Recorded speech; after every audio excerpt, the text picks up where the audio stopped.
Over the last 9 episodes, we've looked at 9 avatars who arrived exactly when the world needed them. They navigated floods, stabilized shifting ground, and confronted immediate existential threats. Each one answered a crisis in the present tense. But modern leadership suffers from a different kind of disease, the severe compression of time. We measure success in quarterly earnings reports, annual performance reviews, and 3-year strategy cycles. We manage for immediate survival. The Puranic tradition of India calls this kind of environment the Kali Yuga.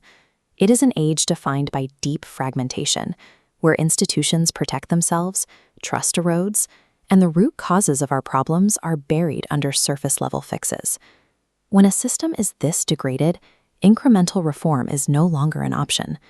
True leadership at this stage requires looking entirely past the present moment and building for an era that hasn't even begun. This brings us to the 10th and final avatar, the one who has not yet arrived. Born in the village of Sambala, Kalki mounts a white horse to completely end the Dark Age and birth the Satya Yuga, the Age of Truth. But modern readings often miss the most crucial part of this ancient tradition.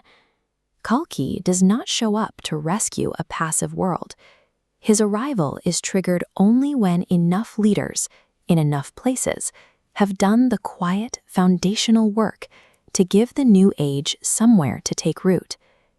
Which leads to Upendra Agnihotram's ultimate question for the Dashavatara Management Framework.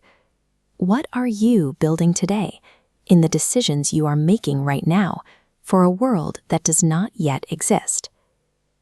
The first principle of the Kalki framework is that leaders must hold 2 time horizons simultaneously. You manage the present with precision, but you build for the future with equal seriousness. In 1962, the visionary physicist Vikram Sarabhai founded the Indian Space Research Organization. He was looking at a newly independent nation still working to feed its own people, and he decided to build a space program. There was no immediate return on investment, no market validation. Sarabhai was planting a tree he knew he would never sit under. From the severe constraints of 1962, he was designing a spacefaring civilization for India in 2023. This is the core of long arc vision. You structurally embed goals that will strictly benefit the next generation, completely detached from whether anyone rewards you for it today.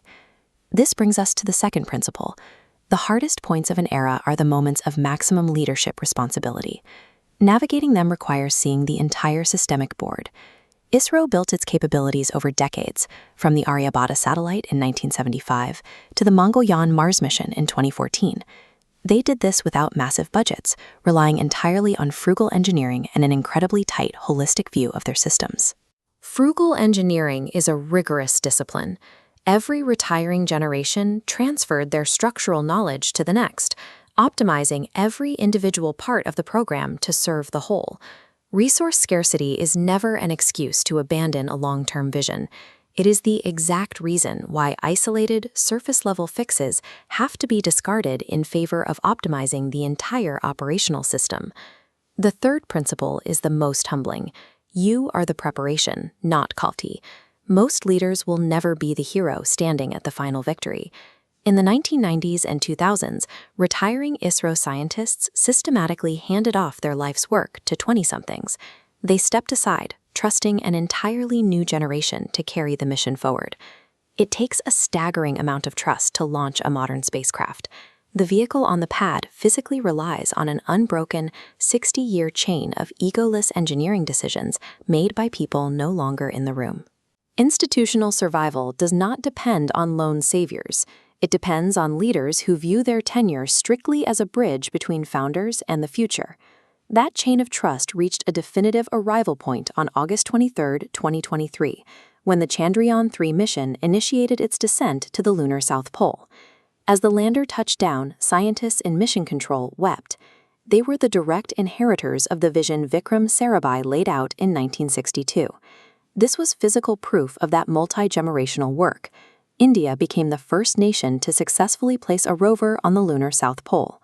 That victory did not belong exclusively to the engineers of 2023. It was the compounding interest of 60 years of patient, largely unrewarded preparation, which leaves us with the final principle: trust the cycle. The Satya Yuga, the age of truth, always returns, but it only returns through the accumulated weight of every leader who refused to sacrifice the long term for the short term. This complete 10-part philosophy is Upendra Agnihotram's Dashavatara Management Framework. It shows us that every crisis an organization faces has been navigated before. The framework leaves you with a challenge.